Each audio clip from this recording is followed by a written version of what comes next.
Hello everyone! Today I'd like to present to you my latest release, Random Realities. This is an Oracle zine.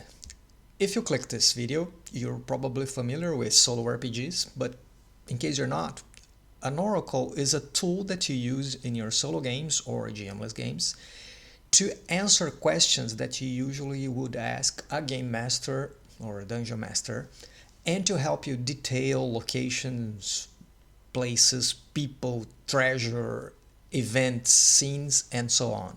Usually they're a combination of a lot of random tables, some less specific, some more specific, that you can roll on to get entries that are usually a random word or a snippet of a sentence, sometimes even syllables, that you combine and interpret and use in the circumstance of the game you're playing to help you detail your scene, come up with complications, adventure hooks, plot twists, NPCs, monsters, and so on. What makes Random Realities different is it is like an Oracle deck. If you know products such as the Game Master's Apprentice Solo deck, or even the Mythic Game Master Emulator deck, the idea is instead of having a book with a different random table on each of the pages, what you have is all the random tables on the same page, but just one entry per page. So when you use an Oracle deck, for example, instead of trying to find the random table that you need, you just grab one of the cards randomly, and there you find all the results you need for all the tables, and you just locate the result that is interesting to you in the context that you are. The same idea applies here to Random Realities, but instead of having a deck of cards, what you have is a square zine that you can flip to any page and open it, and on each page you'll find more than 60 different results for all sorts of random tables organized into different categories that can help you in a number of situations during play.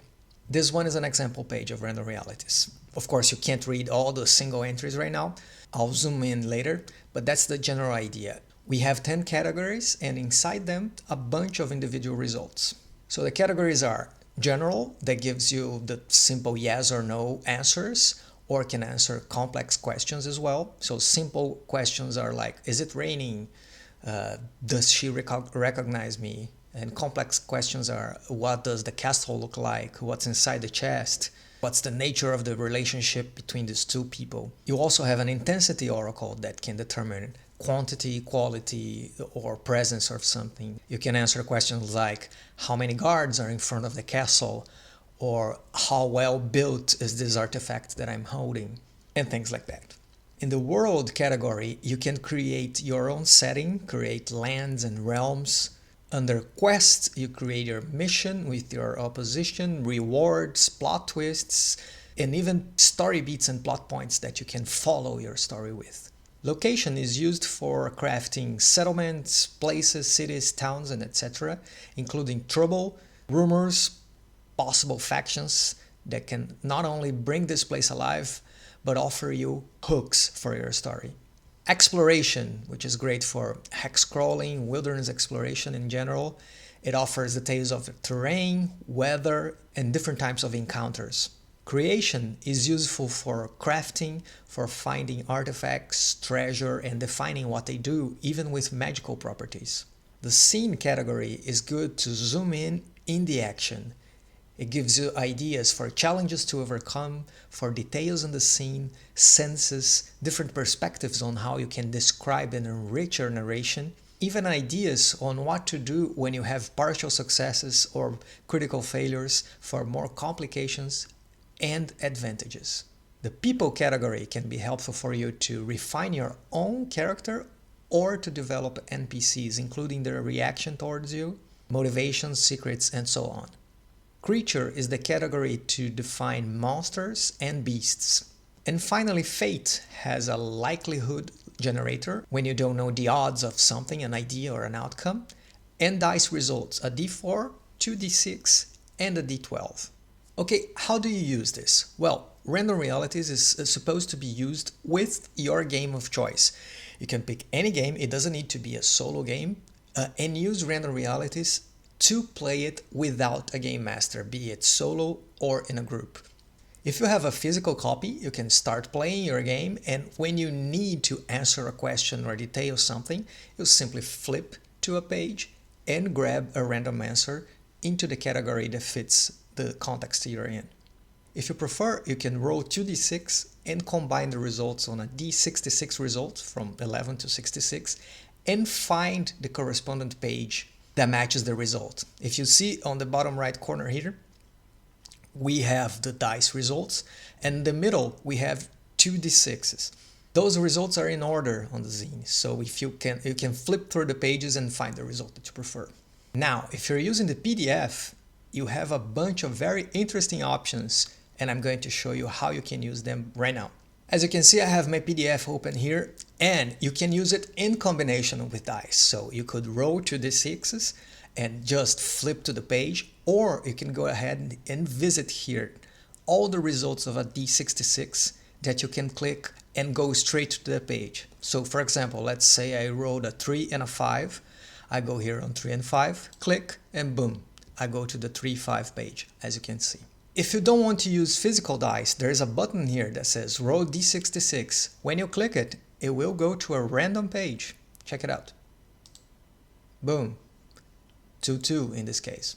However, my favorite way of navigating the PDF, and the one that I'm most excited about, is clicking on the titles of the categories inside the pages themselves. Check it out. Let's say you're defining your quest and you want results for the first entry here, mission.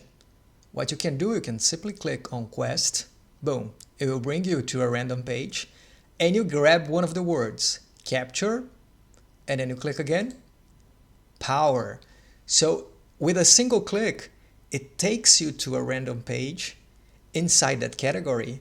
So you are essentially rolling dice without physical dice inside the PDF itself. Let's say I want to refine that answer a little bit more, so I'm going to the general results and to the complex answers. I click on general and I grab soothe, enormous, and doubt. I'll go with enormous here. I'll also grab something of the abstract results. Let's click again. Space or health. I'll go with space. So capture enormous power related to space. My mission is probably a mineral that fell with a meteor and grants a lot of power, and I have to go to this place and grab it before it falls in the wrong hands. There you go. And this works for all the categories here. If you want, for example, let's create a potion. So I'm going here to creation. I click once and there's here magic. What does it do? It's channel, and I'll click once more. Channel earth. So it's like a kind of earth bending sort of thing. And there's corruption that I can use for magical mishaps or things like that. And or consequences. Like let's click again. And there's luck drain. Okay. And I can use the icons here for further inspiration regarding components or limitations and things like that. Let's grab one. Okay, I see this one that looks like steam or a symbol of heat. So I'm gonna use it as like a condition to brew this potion. It has to be exposed to extreme heat. Perhaps I have the ingredients, but in order to make it, I have to travel to inside a volcano. There you go, you have an adventure just like that. You can use this clicking method even to roll dice. For example, if you click here, you get a new set of results for all the 4 dice. So if you need to roll a d4, a d12, or 2d6 for any reason in your game, you just, boom, go here, and there you have it. You have a new result. As you can see, this is a very versatile tool that you can apply to a number of circumstances. Even if you're not playing solo or GMless, if you are a game master, you can use it on the table to improvise results. You can use during preparation for a session if you want to. You can use it to create adventure hooks, to expand on your world building, as a writing exercise, using these as prompts. And you can even use it by itself without a system, using the resources that you have inside to play a sort of a free-form FKR inspired system in which you kind of improvise the mechanics as you go and use the numbers here to give you a conflict resolution mechanics that you come up with as you play. And that's what I intend to do today. I'm going to create a setting, create a character, and perhaps roleplay a few scenes using only random realities. The idea is, since I don't want to get bogged down with rules from another system and I want to highlight the tools that you have available here, I find it's better just to show the Oracle zine for you. But remember, random realities is plug and play. You can use it with any of your games to play it solo. Alright? So let's do this. Okay, let's start with a world. We're going to create a unique setting. And one of the ways that you can do that is by using the first word here on aspects. Roll it 3 or 4 times, combine them, use them as an abstraction, and you can come up with a random setting, okay? Let's see it. Monsters, okay. Science, interesting. Power, let's grab one more. And depths, Let's try to get inhabitants, see if that works. Sacred, what? Psychics, oh. Now, let's grab some of those icons as well to add another layer of description. How I like to use them is I quickly scan over some of them. If any of them grabs my attention by some sort of word association or metaphor or anything, I'll just use it. Otherwise, I simply ignore them. Okay, so let's click a few times here. Not Galaxy Potion. Okay, that kind of, it's right. And there is a maze here. Oh, okay. So here's where I'm at. There is a kind of monster that lives in the depths that the scientists or the researchers of this realm discovered that it contains a sort of power that they can harvest. But they don't know how to track this monster because they lived in the depths and those caves are all maze-like, like labyrinths. So I'm reading these sacred psychics as a sort of monks that live near the entrance to those caves and that they claim they can telepathically communicate with those creatures.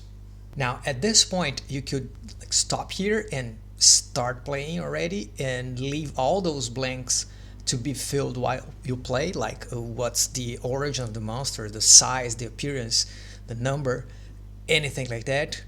Or if you're playing by yourself or you're prepping and you like this part of world building, you can go deep and start refining it with further questions and so on. Let's do something in the middle. I'll just ask a few more questions in order to show you how you can approach and use the tools here.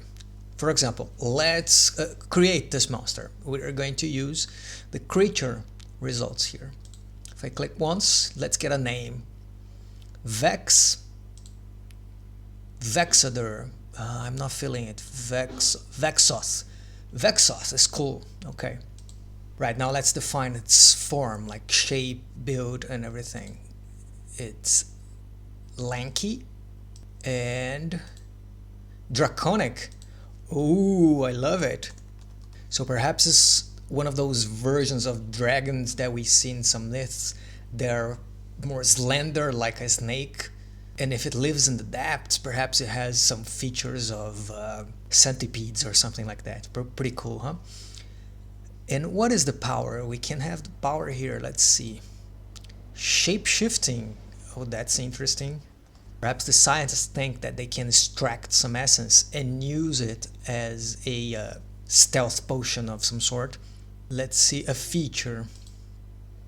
Spiraling horns. Oh, love it. Love it. There you have it. We have Vexoth, our lanky draconic monster that has the power of shape-shifting, and the spiraling horns. Action here is useful when you are in a conflict against it. It can be combat or otherwise. And it shows one action that it might take and the approach it takes, their preferred method of getting what they want, pretty much, all right? Now let's ask some general questions to see if we define their nature a little bit more. Let's use the yes or no question. So are they rare? You can click general. And here's a tip. If you think one of the answers is more likely, yes or no, you can roll twice and get the result that is closer to what you thought. So I think it's more likely that yes, they are rare. So I'm gonna have two results here and I'll grab the one that is closer. So the first result is a weak yes, and the second result is weak no. So weak yes is closer to what I expected, so I'll grab this one. Weak yes, it's that they are rare, but not so much. It's not like they're extremely, there's like one left, or it's like a mythical creature. They're not abundant by any means, but if you go into their lair, you're gonna find more than one. So there's that. Now I can use the intensity here to, for example, describe their size. How big are those things? Very low, the minimum. So the minimum, oh, okay, so they're not very big for a draconic creature.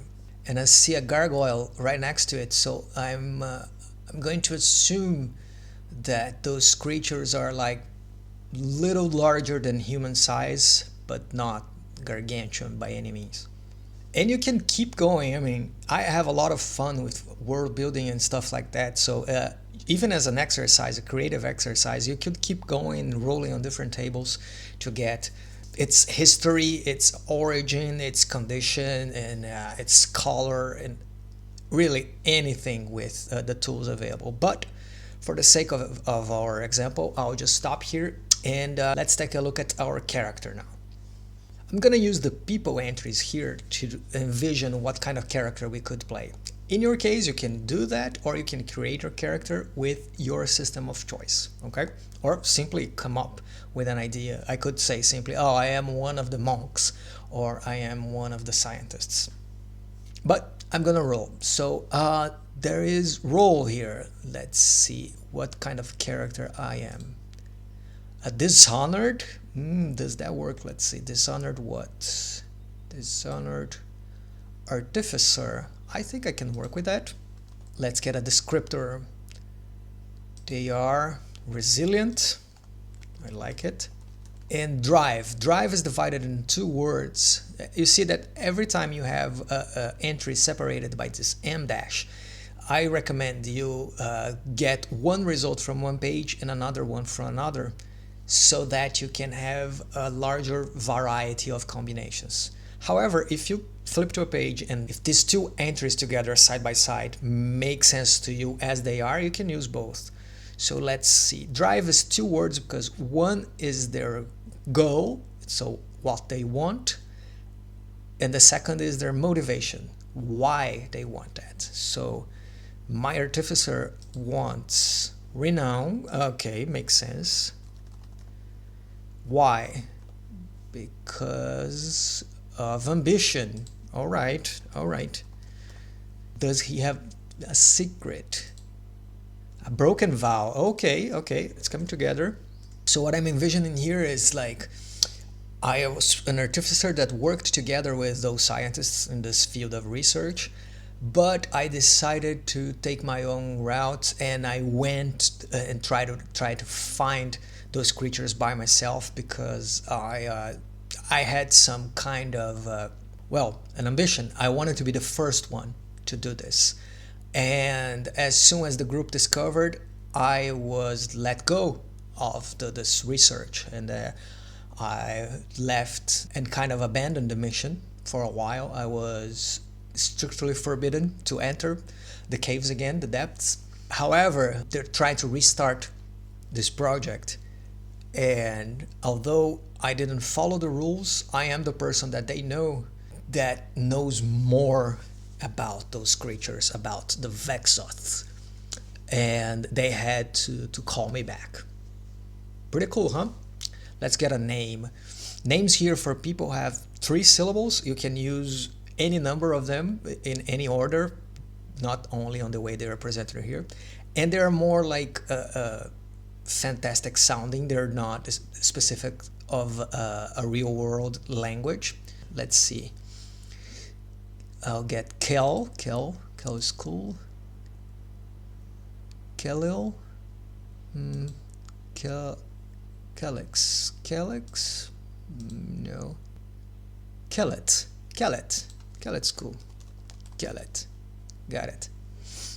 So my character is Kellet, a dishonored artificer, resilient and a very ambitious person, wants to enter history as one of the first of connecting with the Vexath, and he broke his vow, his like pledge to the group of scientists, but now has been taken back. Now what I want to do is kind of start improvising a sort of a system using only the tools I have available here. So perhaps we should come up with some stats for Kellet, and we're going to use the oracle to define how good he is on those things. So I'm thinking like vigor to represent strength, resilience, constitution and stuff, finesse for like agility, dexterity, spirit for like empathy, connection, presence, charisma and stuff like that, insight for like perception, knowledge, wits, awareness, reasoning, and slyness for like stealth, deception and things like that. All right, now what I'm gonna do here, and you could use any number of possible ways of creating an impromptu system here, but I'm going to use this chance to define how good I am on those 5 stats that I came up with. So in vigor I am 5 and 6. I'm very good in vigor. Let's just write this down. Finesse 4 and 6. Okay, so far so good. Spirit, ooh, I'm terrible at that. 1 and 6. Insight 2 and 6. Okay, and slyness 3 and 6. I have literally all the possible combinations of numbers here on my stats. So what I'm going to do while playing is I'm going to use these numbers as a conflict resolution mechanic. I'm going to like roll those 2d6s, and for me to succeed I have to get at least one of the numbers equal or lower than my stats. So for example, if I'm trying to stealth my way across a place, I'll roll 2d6 and at least one of them has to be 3 or lower. So let's see, 6 a fail and 2, okay, a success. Boom, there you go. What's the probabilities here? They're okay-ish, but I'm not playtesting it, I'm not releasing it as a system. It's just for me to focus on the story that I'm creating here. And sometimes when you're playing solo, you can do just that. You can flip a coin, you can literally just decide what happens. And in this case, I'm offering here an opportunity for you to still have some numbers, but don't get bogged down in details, and you can use just that and tell your story, right? As I play, I might come up with other ideas like advantage or disadvantage and add a d4, or I don't know, doesn't matter. Let's go. Now I have an idea for a quest, which would be just simply going down the caves, the depths, and finding the creature, but I want to use here the quest generator to show how you can do it yourself as well. So that's what I'm going to do. Let's see, let's create a mission. We have to negotiate relationship. Okay, who's our opposition? It is a shadowy swarm. Ooh. Is there like a specific complication, a hindrance to our quest that we know about from the get-go? This one you can roll during the mission as well as a surprise, but let's do it now. Necessary sacrifice. Ooh. And is there any kind of aid? Intercepted message. Right. Now, reward. This is very abstract. Let's say vision. Okay, a vision of what? Let's use our general oracle to detail a little bit more. Channel artificial danger. Channel artificial danger. I like all those three. Let's grab an icon as well. Let's see. This void, this galaxy here. I like it. Now the rest of the quest here, escalation in use when you want to up the stakes while you play, right? Twist is when you have a major plot twist, something that changes the things. And this one I like it very much. Progress and tension. Progress gives you an idea of story beats or plot points. Like when you don't know exactly what should happen next on your story, you can take a look at progress and meander. What does that mean? Are you going forward towards your objective? Are you going back? Are you deviating? So meander means, okay, paths are intertwining and things are not as clear. And tension is a way for you to measure like your chaos factor or your pressure clocks or any other mechanic that you might have. As well as progress, they can be used mechanically with your system, like to track progress, but they can be used as a narrative device as well. So if you roll tension and mellow, you say, okay, in this point in the story, the tension is slower for some reason, and then you interpret it in the context right here. Okay, so what I'm seeing here is the monks intercepted a message, which means like they connected with the swarm. I'm going to say that this shadowy swarm is perhaps a sect or a part of the creatures, the Vexoth, and they want to negotiate the relationship with us. They're planning a move. Perhaps they're trying to come up to the surface and claim a region. And the monks intercepted this conversation, this like hive mind, saying they're about to make this move. And the necessary sacrifice, I think we can define this a little more. Let's see. We have to restore duty. Restore duty. What kind of duty? Legacy. Okay. So I think the sacrifice here is that they want to claim a region that now is an important part of this realm, this place, and has a history of past battles, of the legacy of these people. But the creatures think this area belongs to them, and the sacrifice here is in order to make peace of them, they have to sacrifice this area and give it back to them so that they can negotiate this relationship, which is the quest, what the compromises we have to make here. But this vision here, this channel artificial danger with galaxy, how can I say this? Perhaps the scientists were about to like create a very powerful tool to explore the caves, a mechanical thing that would just go inside the caves and locate those creatures and perhaps even destroy them in the process.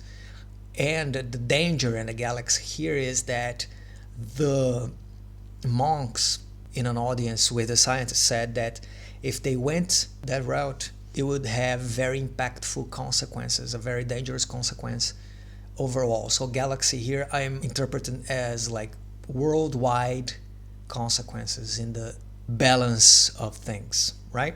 So before they do that, there are certain pressures, factions defending that we should never negotiate with them, that we should go ahead and destroy the caves and then harvest, and other people saying that we should let them take the place again, and historians saying that we could never abandon the legacy of that place.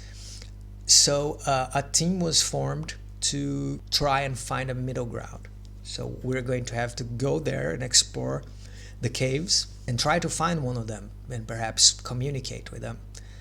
Probably one of the monks is going together with us, and they asked me to go because I have survived the caves before. As you remember, I am resilient and I have a vigor of 5, which is pretty awesome. So they said, okay, you're back under these conditions, and you can go, and perhaps if you strike a deal with the Vexoth, you can be accepted, and we will mention your name in the annals of history. Okay, so there you go, you have your quest. Now let's say that the first part of the adventure is actually getting to the caves. Okay, we could use the exploration oracle to determine the place or things that may happen in the middle and during the journey. All right, let's just do that right now. So exploration, we start. The terrain is a frozen glacier. Okay, frozen and glacier makes sense. Or frozen heights. Frozen heights is pretty cool as well. So let's say that's the place, frozen heights.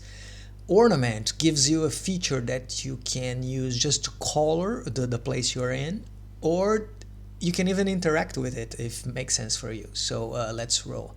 Floating stones. All right, so perhaps we arrive at those peaks after a week of traveling.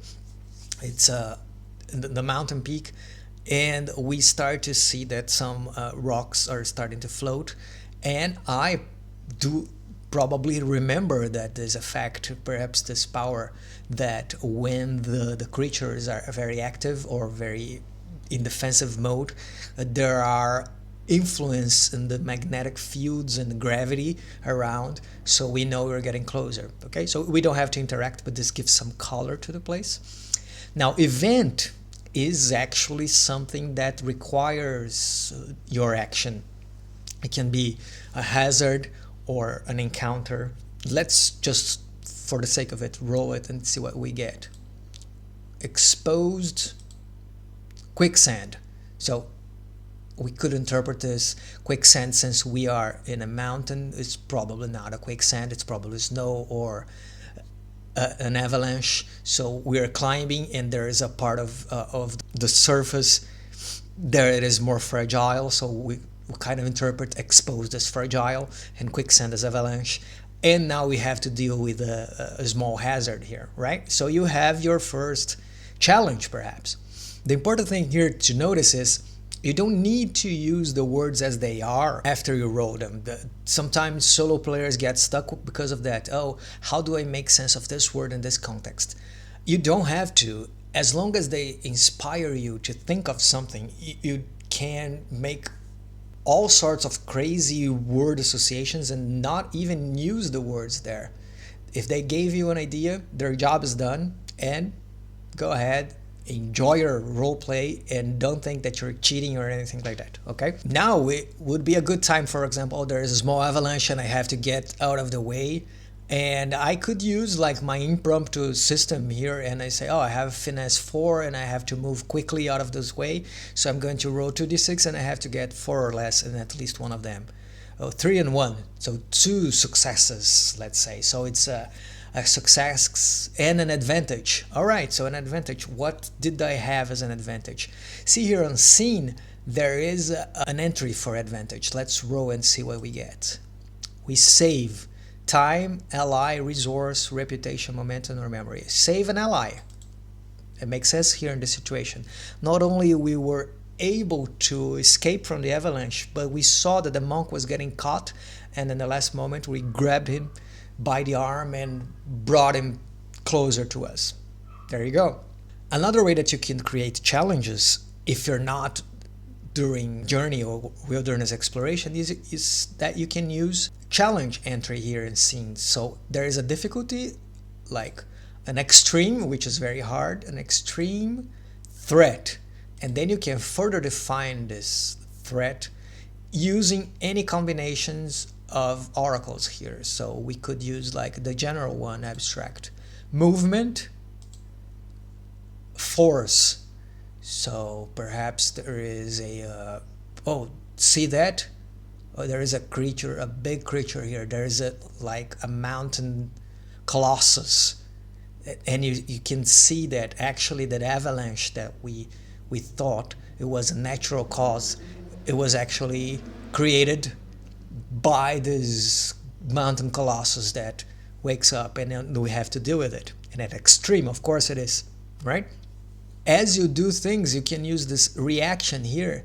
You perform an action and you can see how the world reacts back. The world can be the terrain itself, the environment, the people, monsters, or things around you. So you could like abort, damage. So let's say after a successful attack or a clever maneuver, the Colossus see that we kind of disappear and they abort their attack, the damage that they were about to do, and they go to sleep. Let's say that something that could happen, right? All right. Here in the scene, you can add a lot of details, like senses give you a smell and a sound. Activity is good when you are in urban environments and there are people in the background that you can see what they're doing. Let's say we stopped by the temple, the monk temple, and you can see there's healers at service. So perhaps there are hurt people there, and you can see some monks that are healing people, and they probably report they are near the cave and saw some incidents and everything. The detail one here offers you a different perspective. Sometimes we get stuck and we repeat the same kinds of descriptions through the same lens when we're creating a scene. So here it gives you a prompt to think about a different aspect of the scene. For example, the presence of a specific animal or creature. Oh, so we are in this temple. We stopped by to heal the wounds of somebody. The healers are there, and there's like a specific animal or creature. And I can go to creature here and see there's bear, a minuscule bear. Oh, okay, they have like pet bears in this monastery. How cool is that? Development is also something that you can use in the middle of the scene as a consequence, by the end of the scene as a fallout of your actions, or if you have no idea how the story develops as you're starting a new scene, you can use it as an inspiration, like news of an advancing threat alters priorities. So we had stopped by the temple to heal the wounds and everything, but somebody arrives, a messenger from the monks, and say, hey, somebody spotted one of the monsters, what's his name? The Vexoth, flying over the city. So they're on the move. We don't have time to lose, and then we have to go now. There you go. So let's say we advance a little more of the story and we think it's time, it's a little dull, or one major conflict is overcome and we need to up the stakes a little bit. We can roll for escalation. Let's see where it gets. Lost relative found. Oh, this is interesting. So perhaps we can tie it to the backstory of our character. We are actually dishonored and we convinced our cousin to go explore those caves with us, and we lost them. We thought that they had died, and we encountered them there, and to give it as an escalation, they say, you should not be here, there is nothing we can do, go back and let's return. And now we have a person that we trust, that we thought that we had lost, that is in direct opposition to what we're trying to do. There you go, upping the stakes of your adventure. In this example, the only thing that we didn't use yet was location, which is good for settlements and place. We could use that for cities, towns, villages, and everything. So let's say perhaps we stumbled upon a village on the outskirts of the mountain that is in the direct affected place that is being disputed. We could define it, past and present, say what they were famous for and what they are now. So it was a sanctuary, there you go, in the past was a sanctuary, and now it's dedicated to military. So perhaps they used to be like a place that adored or venerated those creatures, and they had bad experiences in the past, and now they are arming themselves to like defend this place against the Vexoth. Okay, and this place is shrouded, okay, and cold. Makes sense, right? There is a trouble. Trouble is something that you can know about the place, discover as you interact with people. There is an exile that seeks revenge. So perhaps somebody that was called responsible, like a priest of the past, he was exiled and now returns and is trying to boycott the military missions. If you enter on a specific building in this place or any place you visit, you have here the purpose of the building and a descriptor. So we found a building, it's a building, the purpose is magic, and its characteristic, it's illuminated, so like perhaps a crystal tower. If your setting does not have magic, use those prompts that are more fantastical, more fantasy or magic, and then interpret them as science fiction or technology. Very easy. So I think our setting here is more in the middle. Perhaps they're not specifically wizards, but there are psychics, there are monks, so perhaps this crystal place is reminiscent of the sanctuary eras of this place. Influence tells you a kind of perhaps the leader, the ruler of this place, or a faction that has influence here. So let's say a local magistrate, that probably the one that runs the show here, right? The mood is when you enter the place, how do you perceive the atmosphere in general or towards you? Like they're reserved skepticism. So they see that we tell that we are going into the caves, and they say, okay, I believe that there's anything that you'll be able to do, but they're not confrontational about that. Rumor is something that you can discover about the place, or something that the locals are talking about. So they will be talking about a cursed statue. I'm not feeling it. Secret entrance. Oh, I'm feeling this one. So perhaps there are some people that believe that a confrontation is not the best option. So they call us and they say, oh, we know that there's a different entrance that might get you closer to the creatures, and so on and so forth. Seeks and offers is useful when you want to know what the location needs and what the location has as resource. It's good for sandbox adventure, like you stumble upon a place and you talk to locals and they will tell you what they want and what they can offer in return. So this place could be 6 artifacts, so they perhaps need some kind of specific weapons. They're looking for weapons to fight the monster, but they offer defenses. Okay, so if you stay here, they say, okay, we don't have the weapons to fight, but we can resist their invasions, like fortified and stuff like that. If we want to define the kind of weapon that they need, we could go here to creation, craft this item. So purpose, worship, not feeling it. Let's try another one. Warning, okay, all right. Perhaps it's not a violent artifact to actually destroy, but something that shows to those creatures that they're not welcome here, something that repels them. Trait is a descriptor, a physical descriptor of the thing. So let's imagine that this artifact already exists and they're asking us to try and find it. We could say, how does it look like? And there's ancient runes inscribed on it. Here, if it had magical powers, we could roll like a transfer portal. So this warning thing, it creates a flash of light that it repels the creatures, because they know that if they get too close, they would be absorbed by its light and be teleported somewhere else. But there is a risk, corruption, as I said. If you use that, frostbite, okay, so it's crafted from the ice of this mountain, and it produces a very intense cold. It's against physics, that right?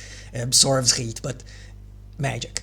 It produces a very intense cold, so when you use it, you risk freezing yourself, right?